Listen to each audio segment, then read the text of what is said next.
Labas visiems. Naujas šaudymo sezonas tik prasidėjo, nauji metai ir aš grįžtu su nauja klausimai, atsakymai rubrikos dalimi. Ačiū kiekvienam, kas pagalvojate ir parašėte man temų. Taigi, nedaug žodžiausių, keliaujame prie klausimų. Pirmas klausimas. Kokiose 2025 metų Level 3 kaimininių valstybių organizuojamose varžybose rekomenduotum sudalyvauti? Kadangi šito klausimo klausia sportininkė, kuri šaudo pistoletu, aš ir orientuosiu būtent atsakymą į šią discipliną. Tai aš išskirčiau dviejų tipų varžybinės kelionės. Pirma, suderinti malonų ir naudingą. Ir antra, siekiant rezultatų, norint žengti dar vieną žingsnį į priekį sporte. Tai jeigu mes kalbam apie malonų ir naudingą, rekomenduočiau dalyvauti varžybose aplink kažkokį tai didmiestį. Tam, kad jūs turėtumėte galimybę ne tik sudalyvauti varžybose, bet ir aplankyti labai gražius senamiesčius. Tai tarkim Estijoje varžybos aplink Tartu. Alfa Open, Tartu Open, geras organizatorius, gerai organizuotos varžybos, visą laiką estetiškai pateikti pratimai. Lenkijoje vėlgi aplink Varšuvą, Marinino šaudykloje, aplink Gdanską, aplink Krokuvą. Taigi turėsite galimybę ne tik pašaudyti, bet ir gerai praleisti ir turiningai laiką. Jeigu mes žiūrim į kitą pusę, tai yra siekiant rezultato, norint tobulėti, mano pasirinkimas visą laiką būtų varžybų statusas. Nesvarbu, kur jos būtų organizuotos, bet aš rinkčiausi nacionalinius čempionatus.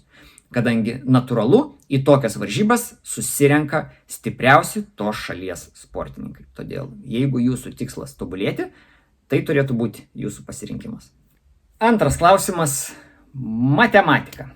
Kai kam labai jautri ir skausminga tema, bet neabejotinai naudinga visiems sportuojantiems. Ar jūsų tikslas yra laimėti medalius, ar jūsų tikslas yra tiesiog būti aukščiau už konkurentą ar draugą, tai veikia ir vienu, ir kitu atveju.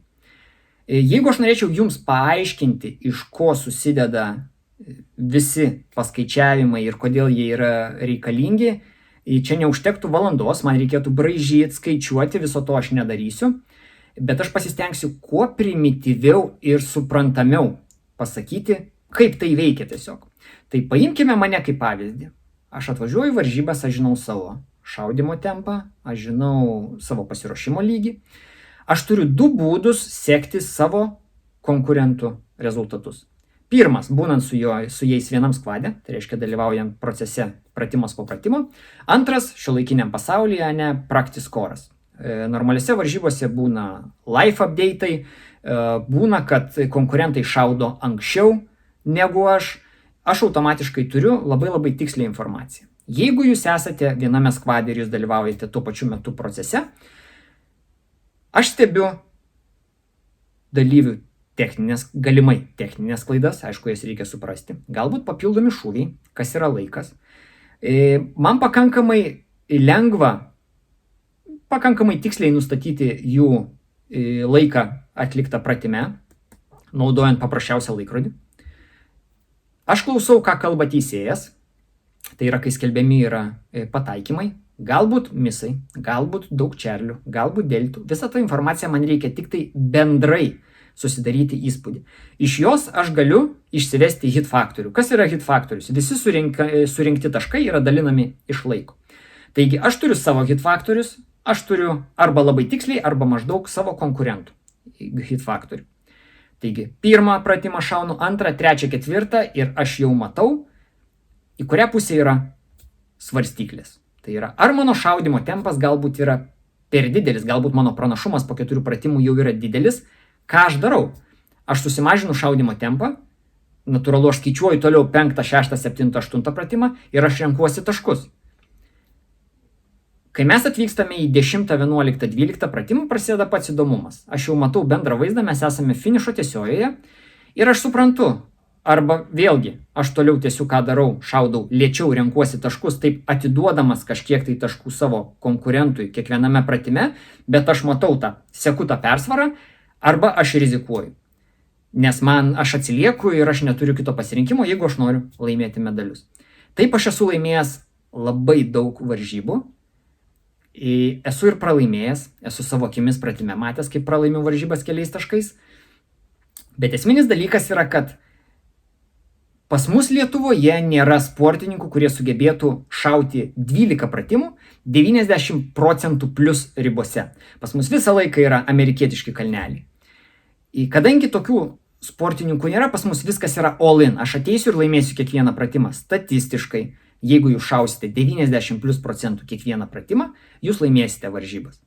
Tai daug kas to dar nesupranta, galbūt nenori suprasti, arba tiesiog nesigilina, bet kai nesigilina, rezultatai irgi tokie, kokie yra. Trečias klausimas. Tavo nuotraukos būna įvairių gamintojų stenduose didžiausiose ginklų parodose pasaulyje. Kodėl pačio ten niekada neteko matyti? Tai oficiali versija yra tai, kad aš nenoriu susigadinti santykių su savo rėmėjais. Aš kiekvienais metais gaunu pasiūlymų vykti vienur ar kitur. Ir aš visą laiką atsakau, kad žiūrėkit, man siūlo ir vieni, ir kiti. Jeigu aš su jumis sutiksiu, bet nesutiksiu su tais, it's bad for the business. Ir tokiu būdu aš kol kas sėkmingai nuo to atsitraukiu. Kita viso to pusė yra, kad aš negaliu pakęsti šitoje profesinėje srityje keliauti. Man patinka šaudyti varžybas, bet pats procesas važiavimo, skrydžiai ir visi kiti gyvenimo viešbutyje ir taip toliau, aš esu tiek to jau atsivalgęs, kad aš kiekvienai galimybei pasitaikius, aš to tiesiog vengiu ir dėl to labai džiaugiuosi. Ketvirtas klausimas su provokacijos prieskoniu, bet aš iššūkį priimu, aš mėgstu skaičius ir dabar aš jum galėsiu juos pateikti. Kodėl bėgi nuo lietuviškos konkurencijos? Ar dalyvauji tik ten, kur gali laimėti? Tai visų pirma, klausimas neturi loginės sekos. Aš niekur nebėgu. Man atrodo, aš šiais metais labai garbingai išėjau, nes mano paskutinės level 3 varžybos Lietuvoje skirtingose disciplinose yra PCC Lietuvos čempionas, Rifle karabinų Lietuvos vicečempionas ir Production Optics 5 vieta, 92% nuo Lietuvos čempionų. Man atrodo, labai garbingi pasirodymai. Dabar apie lietuvišką konkurenciją aš pasiruošiau. Nuo 2018 metų, kai aš dalyvauju Lietuvos Rifle reitinge, aš dalyvau 18 varžybų. Vienose, pačiose pirmose savo varžybose aš buvau 9 tarp lietuvių. Čia yra mano pats blogiausias rezultatas Lietuvoje karjeroje. Iš 18 varžybų 8 aš laimėjau. Iš 18-14 varžybų aš buvau top 3. Iš 18-17 varžybų aš buvau top 5. Čia Riflas. PCC. Aš niekada, pabrėžiu, niekada iš lietuviškų reitingo varžybų PCC nuo 2019 metų, kai šita disciplina atsirado Lietuvoje ir Europoje, aš niekada nesugrįžęs iš lietuviškų varžybų be medalio. Niekada. Lygiai taip pat aš niekada nesugrįžęs per tą patį laikotarpį be medalio iš varžybų Estijoje ir Lenkijoje. Niekada. Tęsiant. Aš turiu pistolete, karabine ir PCC reitingo top 3. Kiekvienoj disciplinoje aš esu buvęs top 3. Aš turiu pistolete, karabinė ir PCC prezidentinius medalius. Ir aš turiu pistolete, karabinė ir PCC Lietuvos čempionato top 3 irgi.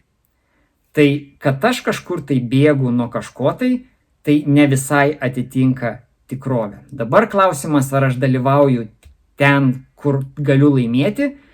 Man atrodo, aš dabar lipu savo per galvą, kažkiek rizikuodamas savo reputaciją, bet aš turiu labai didelį rėmėjų palaikymą tam, kad aš dalyvaučiau ten, kur yra elitas. Ir aš esu jau minėjęs, man atrodo, praeitose dalyse epizodų, kad aš turiu naudotis galimybėmis, kol jos man yra sudaromos ir varžytis su geriausiais iš geriausių Europoje, tam, kad tobulėčiau pats, nes man dėl anksčiau paminėtos statistikos varžytis toj pačioj smėlio dėžėje aš nematau nei prasmės, nei kažkokios tai, sakykim taip, naudos mano karjerai ar perspektyvoms.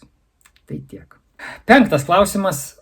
Taiklumas ir greitas šaudimas dupletais. Ar galite papasakoti, kaip ar kokį metodą naudojate treniruojantis taikliai šaudyti? Tai čia labai yra techninis klausimas. Papasakoti, kaip greitai ir taikliai šaudyti, manau, yra neįmanoma, nes reikia šaudyti.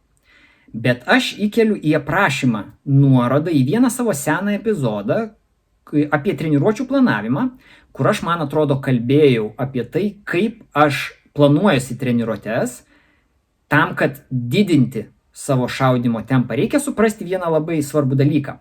Šaudyti greitai yra ne tik techninis dalykas. Šaudyti greitai yra ir psichologija. Tai aš sakyčiau, kad čia yra 50/50 labai lygus dalykai, nes ne visi žmonės tą sugeba peržengti per save, sakykime taip. Tai čia viena pusė. O jeigu jūs norite pasakų apie procentus, spaudimą ir visą kitą, tai čia ne pas mane. Kaip sakė Rob Leatham, 100. Kokiu ginklu bešaudysit, spauskite jį maksimaliai. 6. klausimas. Kaip manai, ar kas pasikeistų, jei pasaulio čempionate užimtum aukštą vietą? Pavyzdžiui, PCC šiais metais. Tas pats ir Shotgun Europos čempionate. Ar tai galėtų pritraukti naujus rėmėjus, ar tiesiog pradžiuginti esamus? Visų pirma, jeigu aš tik tai turiu galimybę, aš nenoriu naujų rėmėjų, nes aš turiu gerus susitarimus ilgalaikius. Aš žinau, ko tikėtis ir ko tikimasi iš manęs. Dabar ar kažkas tai pasikeistų marketinginė prasme, atsirastų naujų rėmėjų ar panašiai, norinčių galbūt, bet aš įkelsiu vėlgi nuorodą į vieną iš epizodų, kur aš kalbėjau, man atrodo, ten buvo apie dramas USPSA ir tenais aš kalbėjau, ant kiek yra iškreipta visa šita su praktinio šaudimo sportu susijusi marketinginė būtent rinka. Aš žinau labai daug top elitinių pasaulio šaulių, kurie tiesiog daro dalykus už kelis ten ginklus per metus. Arba žinau sportininkų, kurie gauna ginklų, šovinių, jiems apmoka kelionės, nuveža į parodą, bet nereikia būti pasaulio čempionu, kad tu tą turėtum. Reikia tiesiog suprasti, kaip veikia, kaip šita visa sistema veikia. Ir tiek. Dabar, ar tai pradžiugintų esamus rėmėjus, ar būtų iš man iš to kažkokia marketinginė nauda, nematyčiau tokio scenarijaus. Kai tu tampi top elitinių sportininkų su dideliais laimėjimais, tu gauni dėmesį ir galimybės mokyti kitus sportininkus visame pasaulyje. Va čia atsiveria tikrai daug galimybių. Bet kas liečia tą marketingo pusę, mes sėdim šiaip tai duobėj, jeigu tai paėmus. 7. klausimas. Ar pasitikrinai savo šaudmenis, tai yra kulkos svorį? Nes kaip žinia, 25 metų pasaulio čempionatas 115 greinų yra minimalus leistinas svoris. Nesitikrinau, nesitikrinsiu, parašiau gamyklai, užklausiau, ar yra susidūręs su kažkokiom tai problemom dėl pačio kulkos svorio. Jeigu tai bus priežastis, kodėl man pasaulio čempionatas baigsis, tai ne nuo manęs tiesiog priklauso, man ką duoda, aš tą naudoju, tai rėmėjai turi patys prisiimti atsakomybę už tai, ką padavė. 8. klausimas. Ar lauki PCC pasaulio čempionato, Shotguno Europos čempionato, ar labiau lauki Lenkijos, čia turbūt turime omeny PCSL Tugano arba Freegano? Šiaip labai geras klausimas, privertė susimastyti. Tai aš pabandysiu atsakyti taip. Laukiu PCC pasaulio čempionato ir lygiavamzdžių Europos čempionato, nes kai aš juose sudalyvausiu, Aš būsiu vienintelis sportininkas Lietuvoje, kuris bus dalyvavęs 4 skirtingų disciplinų Europos arba pasaulio čempionatuose. Malonus faktas. Bendrai, aš matau, kad IPSC sporte kažkuria prasme aš esu finišo tiesiojoje, kai man jau pradeda trūkti fantazijos, kaip aš save dar galiu challengint, kokį dar iššūkį aš galiu savo susigalvot, nes kaip aš esu minėjęs berods ar postė, ar kažkuriam vienam iš epizodų, kad jeigu, pavyzdžiui, aš PCC laimiu medalį Slovakijoje kada nors, čia yra labai didelis darbas ir labai labai rimtas iššūkis, bet jeigu aš laimiu kada nors, aš nebesugalvoju adekvačiai, ko aš dar galiu norėti iš PCC. Tai aš matau šitą visą discipliną, sportą netgi sakykime taip, kaip ir nueinanti iš mano gyvenimo. PCSL ir Freeguną aš matau kaip savo ateitį. Tai man labai įdomu ir vienas, ir kitas. Ir 26 metus aš tiesą sakant planuoju šauti ir PCSL, ir Freeguną, ir visą sezoną bendrai lipdyti būtent aplink šias varžybas. 9 klausimas. Ar ruošiesi įprastai šioms varžyboms? Čia turime omeny PCC pasaulio čempionatą ir lygiavamzdžių Europą. Ar darai kažką naujo, suintensyvinai fizinės ar šaudymo treniruotes? Sakyčiau, ruošiuosi įprastai, neišradinėju dviračio, darau tai, kas man veikia. Savaime suprantama, prisitaikau prie disciplinų, tai yra, tarkim, PCC šaudymas, berods maksimalus atstumas 80 metrų, jeigu neklystu. Tai čia yra toksai out of ordinary, tai tą dalyką atidirbinėju. Lygiavamzdžių šiai akimirkai nesiruošiu nieko, darysiu tai po PCC pasaulio čempionato, turėsiu apie mėnesį laiko, tai žinau, kad jau bus nemažai valandų paskirta būtent ginklo užtaisimui, tai vėlgi yra specifinis elementas. Visa kita, taip kaip priklauso, keliu savo adekvačius tikslus, top 100 PCC pasaulyje arba 80% maždaug. Lygiavamzdžio net nežinau, ko tikėtis, bet norėčiau surinkti virš 70%.